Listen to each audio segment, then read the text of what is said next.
Nagulong na ang batong nakatakip sa libingan, ngunit nang pumasok sila, wala roon ang bangkay ng Panginoong Hesus. Samantalang nagtataka sila kung ano ang mangyayari. Biglang lumitaw sa tabi nila ang dalawang lalaking nakasisilaw ang damit. Dahil sa matinding takot, sila'y nagpatira pa. Tinanong sila ng mga lalaki, bakit ninyo hinahanap ang buhay sa lugar ng mga patay? Wala siya rito, siya'y muling nabuhay. Alalahanin ninyo ang sinabi niya sa inyo noong nasa Galilea pa siya. So ang pinaka po natin dito, pinakatututukan po natin dito yung sinabi sa verse 6, 24 verse 6, sinabi diyan, He is not here but He has risen. Yan po yung ating tututukan po dyan. He is not here but He has risen. Sabi po dito. Kasi gabi po dyan, Jesus is alive. Amen. Amen? Jesus is alive. Pakisigaw nga po, Jesus is alive. Jesus is alive. Kailangan malaman po talaga natin na totoong nabuhay ang ating Panginoon. Kasi sa panahon po ngayon, marami na pong mga usap-usapan o yung mga tungkol sa pagkabuhay daw po ng ating Panginoon Kristo. Maraming katang isip, maraming mga sabi-sabi, sabi nila, maraming mga relihiyon o maraming mga pilosopo na lumalabas sa panahon ngayon na yung mga matatalinong tao daw po na gusto nilang sirain yung muling pagkabuhay ng ating Panginoon Kristo. So bakit po ba kailangan to sirain ng mga taong sabi nila yung mga pilosopo, yung mga parang mga scientists? So bakit kailangan nila na ipawalang bisa yung pagkabuhay ng ating Panginoong Kristo? Kasi totoo naman po talaga muling nabuhay ang ating Panginoong Hesus. Amen? So, syempre po dahil sa atin, tayo po nananampalataya sa Lord na muling nabuhay ang ating Panginoon. Kaya sinisigaw natin, Jesus is alive. Amen? Pakisigaw mo ulit, Jesus is alive. Jesus is alive. Kasi pag hindi mo sinigaw yan kapatid, ibig sabihin hindi nabuhay si Kristo sa puso mo. Amen?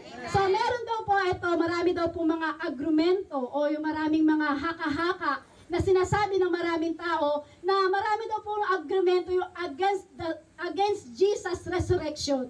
So, marami po na ilang mga bagay na dahilan na sinasabi niya yung muling pagkabuhay ng ating Panginoon Sus, kung saan maraming agrumento, maraming mga katanghisip, maraming sinasabi sila na yung katawan daw ng ating Panginoong Hesus ay sabi po dyan, ninakaw, sabi po nila, wala daw po. So, sabi wala daw po dun sa libingan, so sabi nila ninakaw. Pero to lang po, ang ating Panginoong Hesus ay muling nabuhay, hindi ninakaw ang kanyang katawan.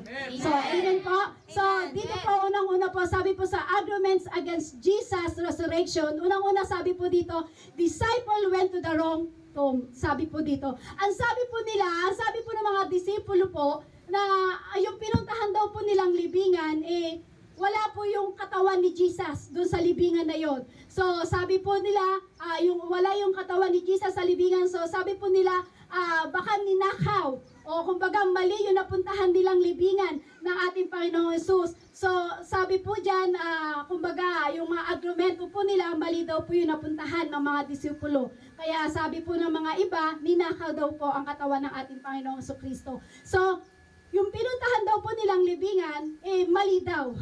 Naniniwala po ba kayo ng mali? Na pinuntahan nilang libingan? Hindi po. Kasi hindi nila nakita yung mismong katawan ng ating Panginoon Hesus. Kaya sabi po ng iba is ninakaw. So, sumunod daw po na agrumento, yung mga kathang isip, yung mga usap-usapan, yung disciple stone the body. Ito daw po yung ninakaw ng mga disipulo daw. Sabi nila, ninakaw daw po ng mga disipulo yung katawan ng ating Panginoong Hesus. Pero alam niyo po, ito naman po talaga yung totoong agrumento.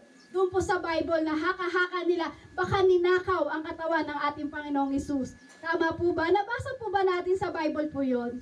Yung sabi nila, ninakaw daw po yung katawan ng ating Panginoon Kristo. So alam niyo po, ang mga nagsabi lang po niyan, yung mga Pariseo, yung mga Romano, sinasabi po nila, o yung kumbaga yung mga religious leader na ninakaw daw po ng mga disciple yung katawan ng ating Panginoong Kristo. So alam niyo po, hindi po ito ninakaw.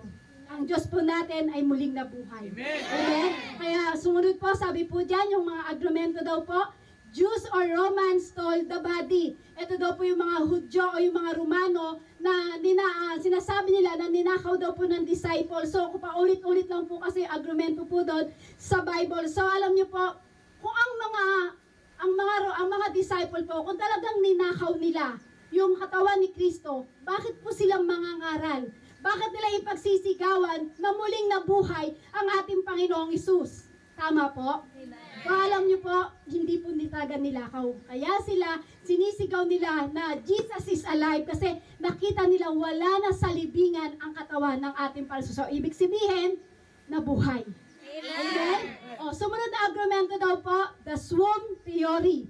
Kapag sinabi kong swoon theory, ito daw po yung si Jesus ay hindi daw talaga namatay. Sabi nila, hindi daw talaga, kundi nahilo lang daw. Sino ba naniniwala na nahilo lang daw si Jesus? Yung mga sabi-sabi, maraming katang isip, maraming sinasabi, nahilo lang daw si Jesus at hindi namatay. Yun po yung mga pinagkakalat ng mga Pariseyo, ng mga Marumano. So, ibig sabihin po niyan, totoong nabuhay ang ating Panginoong Hesus. Kaya marami silang haka-haka na ninakaw, hindi namatay, nahilo lang. So, hindi po tayo dapat maniwala sa bagay na yun. Sumunod, sabi po dyan, the hallucination theory. Ibig sabihin niya, kapag sinabing hallucination, ito daw po ay nagkaroon ng kathang isip o yung parang gawa-gawa lamang. Yung parang, nabuhay ba talaga si Jesus? Yung mga ganong kaisipan. Yung kumbaga, na-hallucinate lang daw po yung mga disciple, kaya sa sobrang pagmamahal nila kay Jesus, kaya sinabi nila, nabuhay muli ang ating Panginoong Hesus. Pwede po ba yun na na-hallucinate lang sila doon sa mga bagay na parang sobrang mahal nila si Jesus, sinabi lang nila muling nabuhay. Bakit po suhuntong sila sa pangangaral na isigaw nila ang ating Panginoong Hesus ay muling nabuhay? Sabi po dyan na hallucinate lang daw po. So paano po kaya yung 500 na nakasaksi na muling nabuhay ang ating Panginoong Kristo? So ibig sabihin yun, lahat yung 500 na yun na hallucinate sila. Pwede po ba yun? So, ibig sabihin, lahat sila saksi na yun na muling nabuhay ang ating Panginoong Jesucristo. Amen?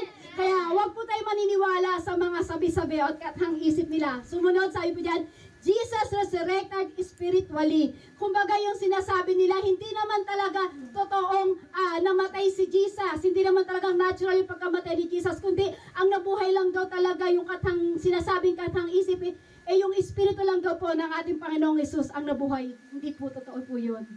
Totoong nabuhay ang ating Panginoong Hesus. Kaya sabi nga po, siya'y mamamatay at pagdating sa 3 araw, siya'y muling mabubuhay. Amen? Sumunod daw po yung mga kathang isip, yung mga agrumento. The resurrection was a myth, sabi po dyan. Yung pagkabuhay daw po ng ating Panginoong Hesus po, ito lang daw po pala ay isang kwento lamang o isang alamat. Naniniwala po ba kayo na isang alamat lamang po yung pagkabuhay ng ating Panginoong Kristo?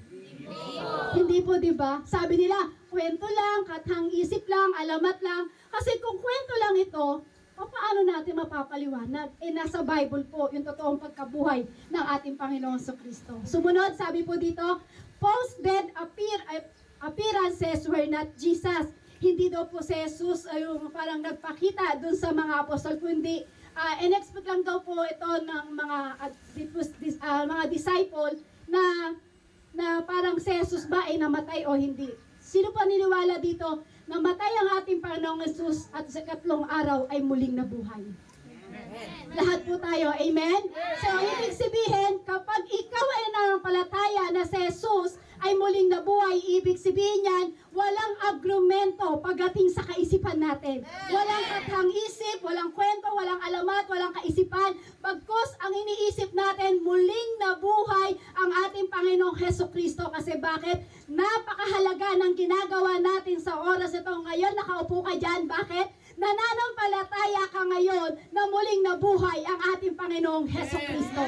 Amen? Sino po dito magtataas ng kamay na naniniwala siyang nabuhay ang ating Panginoong Jesucristo? Amen. Amen. Lahat po tayo. Amen?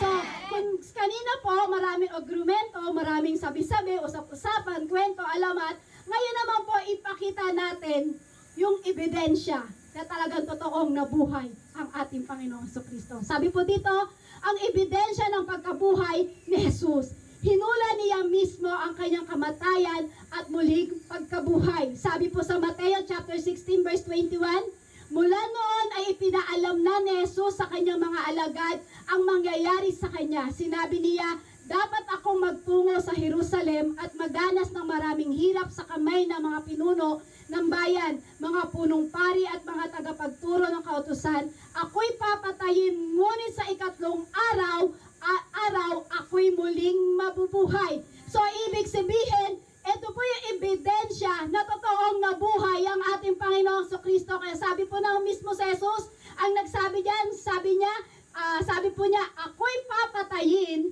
ngunit sa ikatlong araw, ako'y muling mabubuhay. Siya mismo ang nagsabi, sabi niya, siya'y muling mabubuhay. Siya'y mamamatay at sa ikatlong araw, siya'y muling mabubuhay. So, ibig sabihin yan, ang Diyos mismo ang nagsabi nito. So, ebidensya na yon na muling nabuhay ang ating Panginoong Hesukristo. Sumunod na ebidensya, sabi po dyan, ang ebidensya ng pagkabuhay ni Jesus, si Jesus ay ilang ulit na nagpakita sa mga alagad at bago pumanik sa langit, ay nagpakita sa 500 tagasunod niya. Amen? So, talagang ebidensya na totoong nabuhay ang ating Panginoong Jesus kasi bago siya pumanik, may mga 500 na tagasunod niya na nakakita na muling pumanik si Jesus sa langit at muling nabuhay. Amen?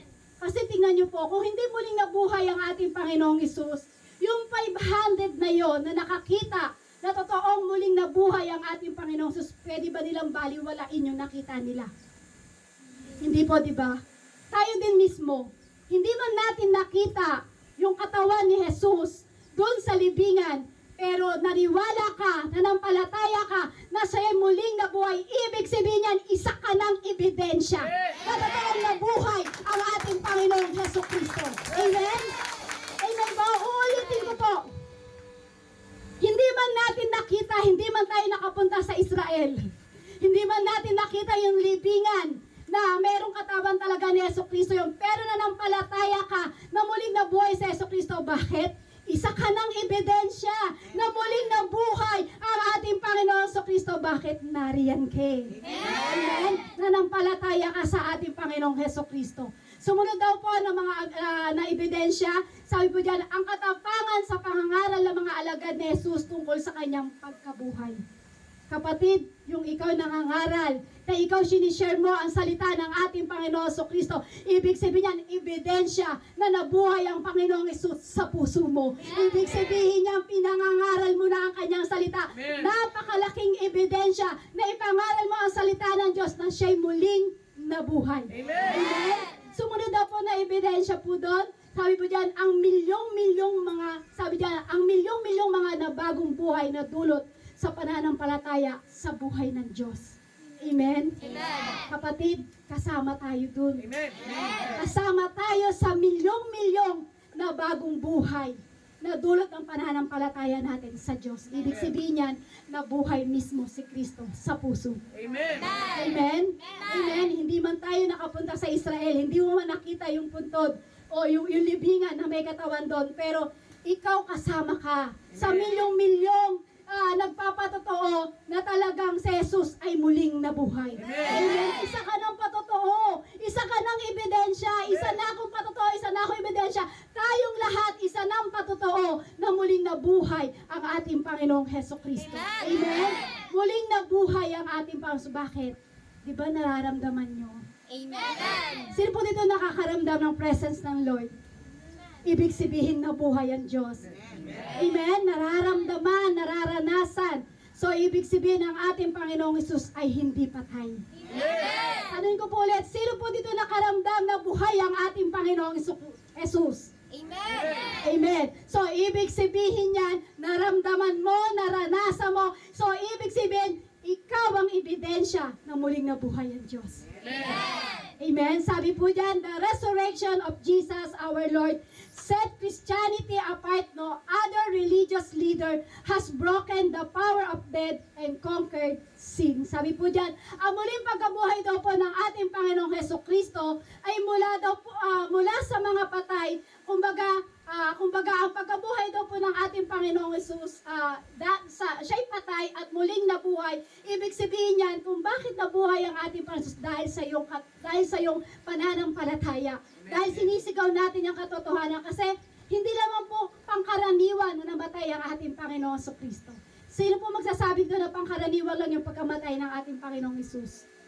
Wala po, di ba? So, ibig sabihin niyang may dahilan kung bakit namatay ang ating Panginoong Heso Kristo. Amen? Amen? May dahilan. So, ano po yung dahilan na yon? Na tayo ay tubusin ng ating Panginoong Heso Kristo sa kasalanan. Kasi gusto ng Lord na kung bakit siya'y pinako sa krus, kung bakit siya'y namatay, ibig sabihin niyan may dahilan. Kung bakit siya'y pinako, kung bakit siya'y namatay, kung bakit siya pinahirapan, kung bakit siya binugbog. Alam niyo po kung ano ang dahilan? Dahil sa atin yun. Dahil sa atin. Kung bakit namatay ang ating Panginoon Kristo kasi tinubos niya tayo sa kasalanan. Amen? Amen po? Ibig sabihin, binayaran na ng ating Panginoong Hesus ang ating kasalanan. Amen? Inalay niya yung kanyang buhay para sa iyo. Sino maniniwala na inalay ng ating Panginoon sa kanyang buhay para sa iyo? Lahat po tayo tinubos ng ating Panginoong Kristo. Amen? Amen? Amen po? So, kailangan talagang sinasamba natin ang ating Panginoong Heso Kristo.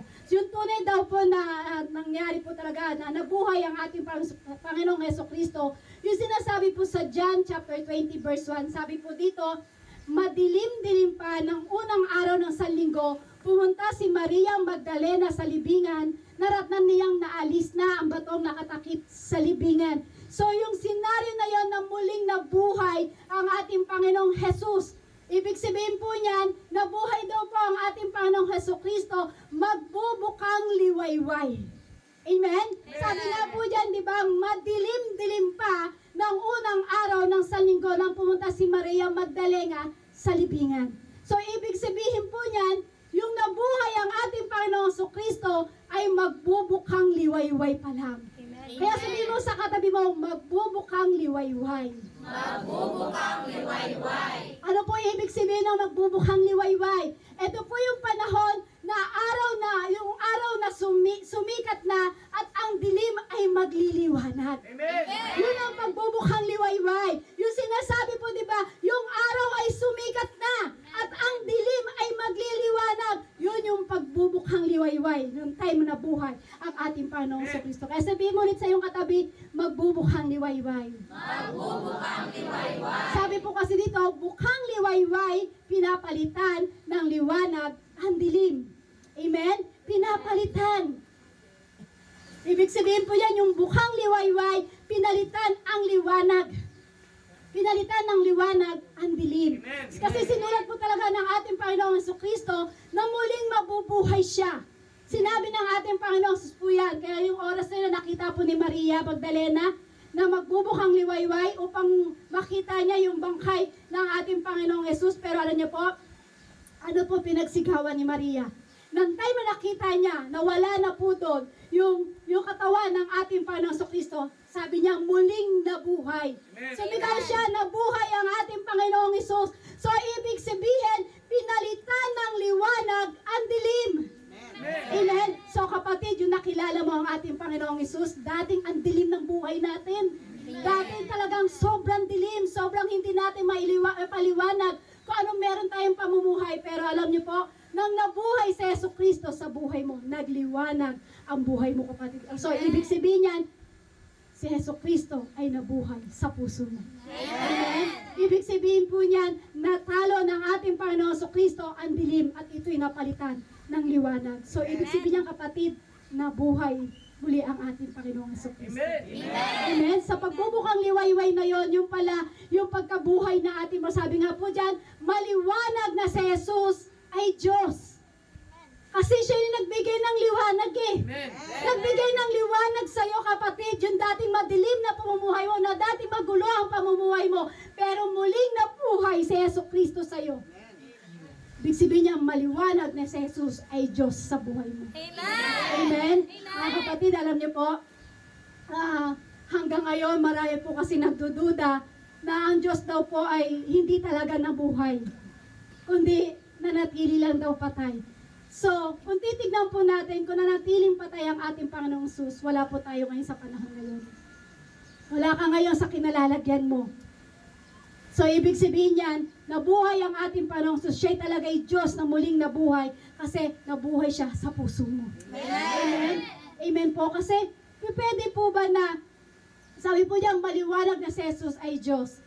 So, ibig sabihin yan, lahat tayo ay tinubos ng Diyos. Lahat tayo tinubos sa kasalanan. So, lahat tayo binigyan niya ng kaligtasan. Ang tanong ko po, pwede bang magligtas ang tao sa kapwa niya tao? Hindi po, di ba? So, ibig sabihin yan, walang iba kundi ang ating Panginoong Jesucristo lang ang magliligtas sa atin.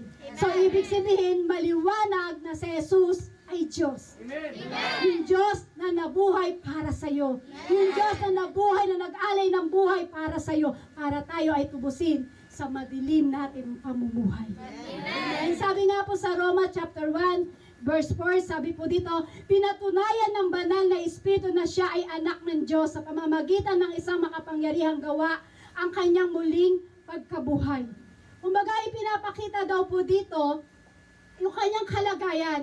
Kung sino si Jesus, kung sino po talaga itong Diyos ito, pinapakita po dito na yung powerful way ng ating Panginoong Hesus. So, ibang kapamaraanan yung powerful, yung way ng ating Panginoong Hesus. So, kumbaga, siya'y muling bumalik at siya'y bumalik mula sa pagiging patay. So muling nabuhay po muling nabuhay ang ating Panginoon. Kumbaga tinalo ni Jesus ang kamatayan. Amen. Amen. Maliwanag na hindi tao ang Diyos.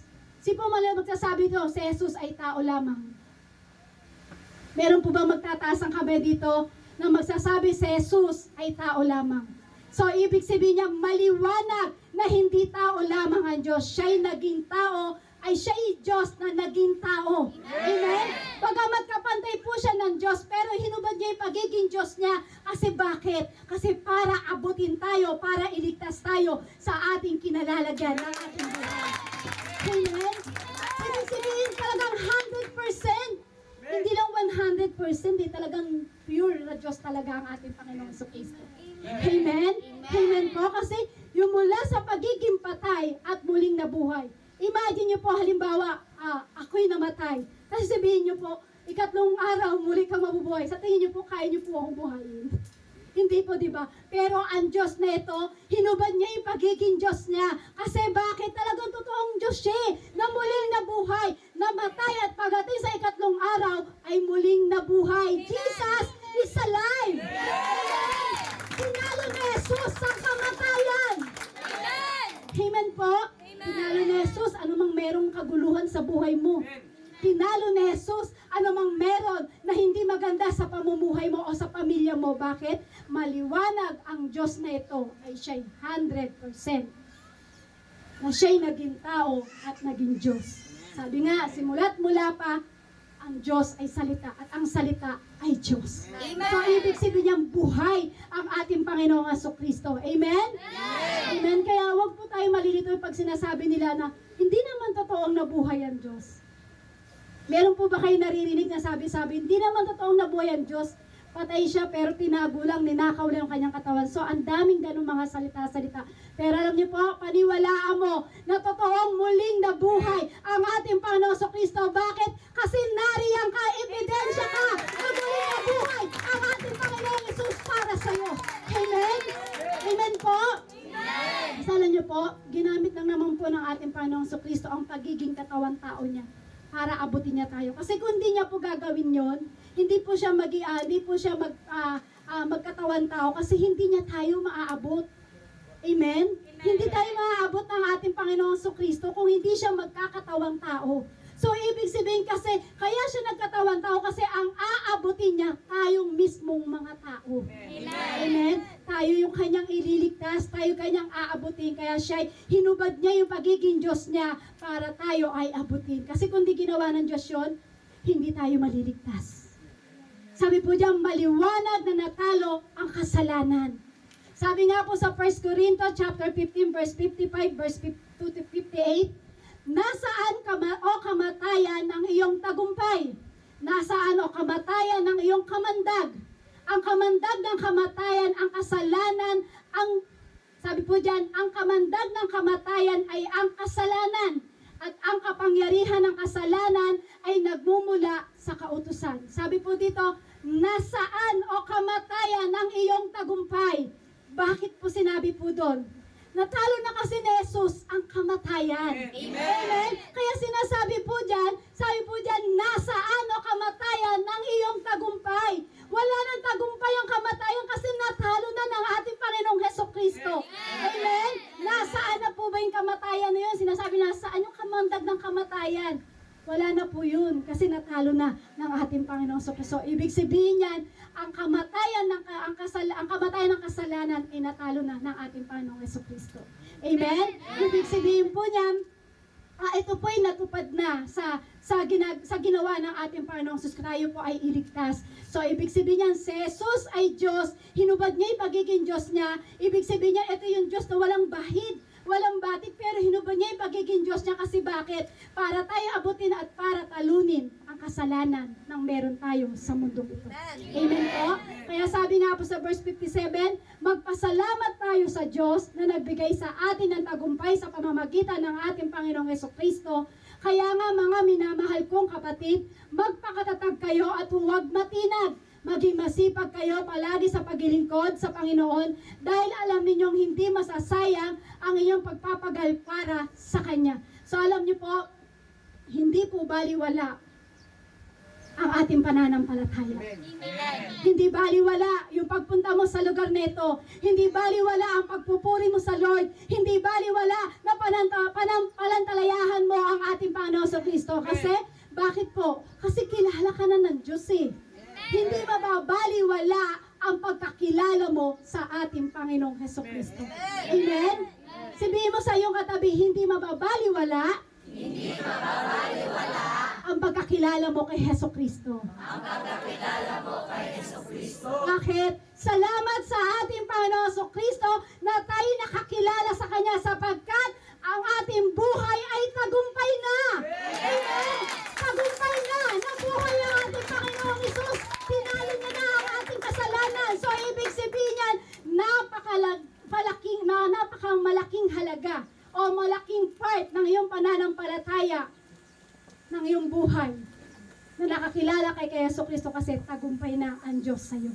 Amen? Pinagtagumpay ka ng Diyos. So, ang tanong po, ang Diyos po ba ay nagkatagumpay sa ating buhay? Nabubuhay ba si Kristo sa ating buhay?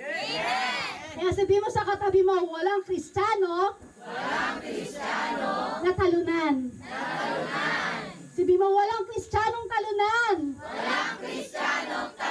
Sabi mo, kapatid, magpakatatag ka. Marami mang pagsubok.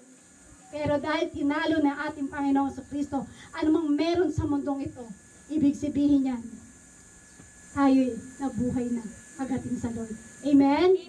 Amen? Kaya huwag po tayong panghihinaan. Anumang dumating na pagsubok sa ating buhay, anumang suliranin, huwag po tayong panghihinaan kasi merong Diyos na nagtagumpay para sa iyo. Amen?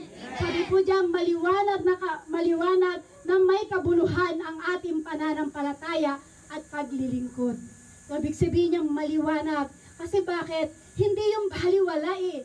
Hindi yung baliwala, kapatid. Kumbaga, nararamdaman po natin yung pagiging Kristiyano natin kasi ibig sabihin niya, nararamdaman natin ang pagiging anak ng Diyos. Amen. Ibig sabihin niyan, hindi nawawala ng kabuluhan ang ating pananampalataya at paglilingkod pagdating sa ating Panginoong Jesucristo. Kasi, ibig sabihin po, sabi po sa 1 Corinthians chapter 15, verse 12 to 20, ngayon kung ipinangangaral namin si Kristo ay muling nabuhay, bakit sinabi ng ilan sa inyo na hindi bubuhayin muli ang mga patay? Kung totoong iyan, lilitaw na hindi muling binuhay si Kristo. At kung si Kristo ay hindi muling binuhay, walang kabuluhan ang aming pangangaral at walang katuturan ang inyong pananampalataya. Kung yung nagsasabi daw po na hindi po muling nabuhay sa Jesucristo, ibig sabihin niyang baliwala po yung ating pananampalataya. So, ibig sabihin wala rin pong katuturan o wala rin pong yung aming pangangaral. Kung totoo talagang hindi nabuhay ang ating Jesucristo. Pero bakit po natin ipinangangaral? Kasi alam natin na nabuhay si Jesucristo. Bakit ka nananampalataya? Kasi alam mo nabuhay si Jesucristo. Amen? Amen? Kaya kung hindi po tayo niniwala,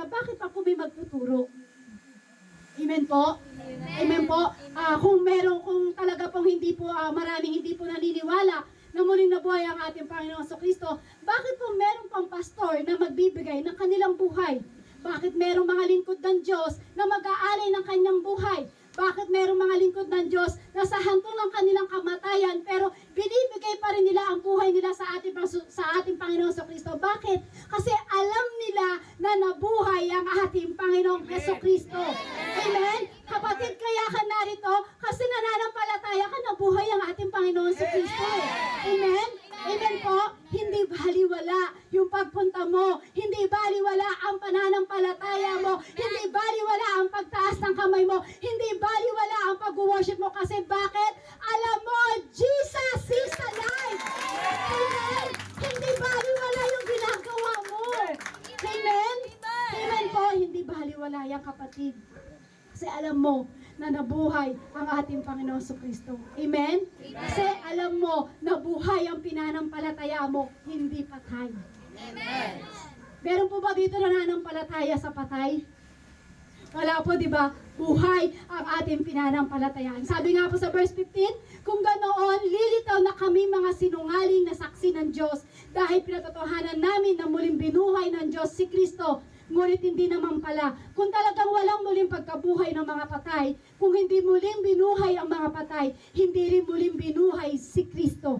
At kung hindi muling binuhay si Kristo, kayo'y mananatili pa sa inyong mga kasalanan at walang katuturan ng inyong pananampalataya. Di ba po, malinaw na malinaw?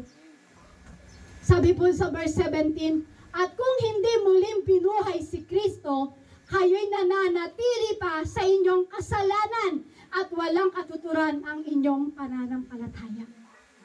Totoo po, di ba? Kung hindi muling binuhay si Jesucristo, baka hanggang ngayon nananatili pa tayo sa kasalanan. Baka wala pang nagligtas sa atin, walang nagtubos sa atin. So, ibig sabihin niya, kung hindi muling nabuhay ang ating Panginoong Jesucristo, walang katuturan ang ating pananampalataya. Amen? Amen po? Sabi nga po, di ba, kung hindi talaga binuhay ang ating Panginoong Jesucristo, ibig sabihin niya, nasa kasalanan pa rin tayo. Amen? Ibig sabihin niya, hindi pa tayo napalaya. Pero dahil nabuhay ang ating Panginoong Jesucristo, nag-alay ng kanyang buhay sa krus, binugbog, pinahirapan. Bakit? Kasi para sa iyo yun, kapatid. Para iligtas ka niya sa kasalanan, iligtas ka niya sa anumang mga bagay na ibig sabihin, hindi ka na alipin ng mundong ito. Hindi na tayo alipin. Sabi mo sa katabi mo, hindi ka na alipin. Hindi ka na alipin Ng mundong ito. ng mundong ito. Lingkod ka na ng Diyos ngayon. Lingkod ka na ng Diyos ngayon. Amen? Amen. Ibig sabihin niyan, totoong nabuhay ang ating Panginoon sa Kristo. Amen? Amen. Sino po dito yung nabago yung kanyang buhay? Lahat po tayo, amen? Sino po dito yung naranasan niya yung presence ng Lord? Amen. So, ibig sabihin, totoong naramdaman mo na buhay ang ating Panginoon sa Kristo. Kaya sabi nga po dito, hindi lamang iyan lilitaw pa na ang lahat ng namatay na sumampalataya kay Kristo ay napahamak. Kung ang pag-asa natin kay Kristo ay para lamang sa buhay na ito, tayo na ang pinakakawawa sa lahat ng tao. Ngunit sa katunayan, si Kristo ay muling binuhay at ito'y katibayan na muling ang bubuhayin ang mga patay. Amen?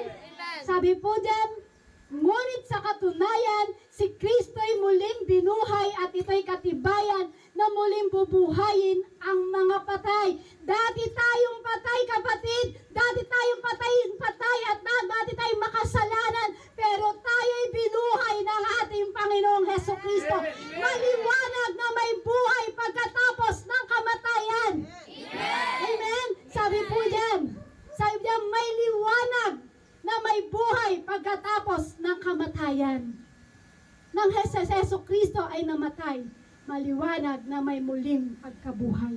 Na dating ikaw ay lubog sa pagkasala, dating ikaw ay alipin ng kasalanan, pero dahil meron Diyos na nabuhay para sa iyo, meron Diyos na nag-alay ng buhay para sa iyo, kapatid, maliwanag na may buhay pagkatapos ng kamatayan. Yung dating lubog tayo sa kasalanan, yung dating alipin tayo ng mundong ito, alipin tayo ng mga kasalanan ng mundong ito, tayo'y patay. Pero meron Diyos na buhay para sa atin. maliwanag na dating ikaw makasalanan ay muling binago ng ating Panginoong Hesukristo. Amen. Bakit? Nabuhay ang ating Panginoong Jesus. Mula sa mga patay, nabuhay ang ating Panginoong Hesukristo. Amen. Dating ikaw patay. Sino paniniwala dating patay ka? Patay yung dating espiritu, hindi yung ating katawan. Dating patay tayo sa espiritu. Dati hindi mo nararamdaman yung espiritu ng Diyos, pero dahil nakakilala ka kay Hesukristo, dahil naniwala ka, nanampalataya ka na muling nabuhay sa Hesukristo, maliwanag na sa kabila ng pagiging patay ay merong buhay. Amen? Alam niyo po, napakasarap na maranasan mo na nabuhay sa Hesukristo para sa iyo. Amen?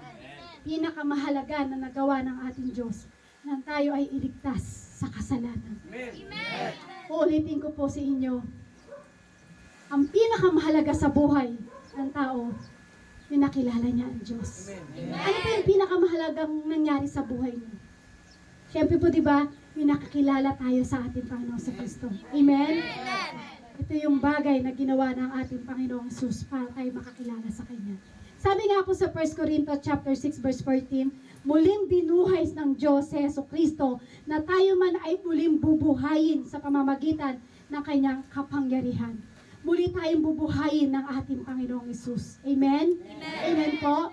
Kumbaga, ang buhay po ng tao ay maikli. Pero alam niyo po, maikli po ang buhay natin dito sa mundo. Pero kung ipagagamit mo ang buhay mo pagdating sa ating Panginoong Kristo, ipagagamit mo yung lakas mo pagdating sa ating Panginoong Kristo, ibig sabihin niya mananatiling buhay ang espiritu mo pagdating sa ating Panginoong Jesus. Sabi nga po sa Lucas chapter 12 verse 15 to 21, sinabi niya sa kanila, tignan at ingatan ninyo ang inyong mga sarili mula sa kasakiman, sapagat ang buhay ng tao ay hindi nakapaloob sa kasaganaan ng mga bagay na kanyang tinatangkilik. Nagsabi siya sa isang talinghaga, ito pa isang talinghaga na sinabi ni Jesus, sabi niya po dito, nagsabi siya ng isang talinghaga sa kanila na sinabi, ang bukrin ng isang mayamang lalaki ay nagbunga ng sagana. Nag-isip siya sa kanyang sarili, sinabi niya, ano ang aking gagawin? Wala akong pag-iimbakan ng aking ani. Sinabi niya, ganito ang aking gagawin. Gigibain ko ang aking kamalig at magtatayo ng higit na malaki. Doon ko iimbak ang lahat ng aking ani, ang aking mga mabuting bagay. Sasabihin ko sa aking kaluluwa, kaluluwa, marami ka ng matitipong pag-aari para sa mga darating na taon. Magpahinga ka, kumain ka, uminom, at magsaya ka. Ngunit sinabi ng Diyos sa kanya, hangal! Sa gabing ito ay babawiin sa iyo ang iyong kaluluwa. At kanino kaya mapupunta ang mga bagay na inihanda mo? Ganito ang mangyayari sa kanya na nag-impok ng kayamanan para sa kanyang sarili, hindi siya mayaman sa harapan ng Diyos. Ano po ibig sabihin dito? Ang buhay po natin ngayon ay wag po tayong mag-impok ng mga kalakasan natin o kayamanan natin dito sa mundo. Alam niyo po, ang buhay na ipinigay ng Diyos sa iyo, kung bakit nabuhay ang ating Panginoon Kristo dahil sa iyo, kapatid. Kailangan ang buhay at hininga na ibinigay ng Diyos sa iyo, lakas na ibinigay ng Diyos sa iyo, dapat iniimpok mo yan pagdating sa langit. Mag-impok ka sa langit, huwag ka mag-impok dito sa mundong ito. Kasi sabi nga po dyan, na binasa po natin po dito sa yung talinghaga po yun, yung mayamang lalaki po, sabi niya, napakayaman niya, sabi niya, pupurin niya yung kamalig niya, sabi niya, magpapakasaya na siya. So saan lang po siya nag-impok? Nag-impok lang po siya dito sa physical na mundo. Sa physical na katawan po natin. Pero alam niyo po, ang pinakamagandang mag-impok ng kayamanan, walang iba kundi sa ating Panginoon sa Kristo. Kasi bakit? Nabuhay si Yesu Kristo sa iyo. So kailangan natin paglingkuran ang ating Panginoong Yesu Kristo. Sabi po dyan, maliwanag na ang mga mananampalataya ni Kristo ay may kapangyarihan mula sa banal na Espiritu Santo. Amen? Maliwanag, kapatid, na ikaw na nampalataya sa ating Panginoong Kristo, may kapangyarihan na mula sa banal na Espiritu. Sabi nga po sa Roma chapter 8, verse 11, ngunit kung ang Espiritu na nagbangon kay Jesus mula sa mga patay ay nananahan sa inyo, ulitin ko po kasi mas maganda po na talagang mababasa po natin ng maayos po ito. Kasi maganda po yung verse na to. Ngunit kung ang Espiritu na nagbangon kay Jesus mula sa mga patay ay nananahan sa inyo, siya na ang nagbangon kay Kristo mula sa mga patay at magbibigay din ng buhay sa iyong mga katawang may kamatayan. Gagawin niya ito sa pamamagitan ng kanyang Espiritu na nananahan sa inyo. Sabi po doon, sabi po diyan, sino nakatira sa iyo? Sino nakatira sa inyo? Sino nananatili sa inyo? Kundi ang Espiritu daw po ng ating Panginoong Hesukristo. Ibig sabihin yan, kapag ang Espiritu ng Diyos ay nananatili at nakatira sa ating puso, ibig sabihin yan, binuhay ka na ng ating Panginoong Hesukristo. Amen? Mula sa mga patay, ang kapangyarihan ay bumuhay kay Hesukristo. Nang ikaw ay dati patay, binuhay ka na ng banal na Espiritu. Kaya kapatid, nasa sa atin na ang kapangyarihan ng banal na Espiritu. Nabuhay na, nagliwanag na sa iyo, nanatili na sa puso mo. Ang gagawin mo na lang ay purihin, sambahin, at maniwala kang nabuhay ang ating Panginoon sa Kristo. Hindi baliwala ang liwanag na ibinigay ng Diyos sa ating lahat. Amen? Kaya sabihin mo sa katabi mo, ang kapangyarihan ng banal na Espiritu ay mananatili sa iyo. Kung ano sagot? Kung mananatili ka rin sa Panginoon. Amen? Amen? Sige, palakpakan po natin ang ating Panginoon Jesus.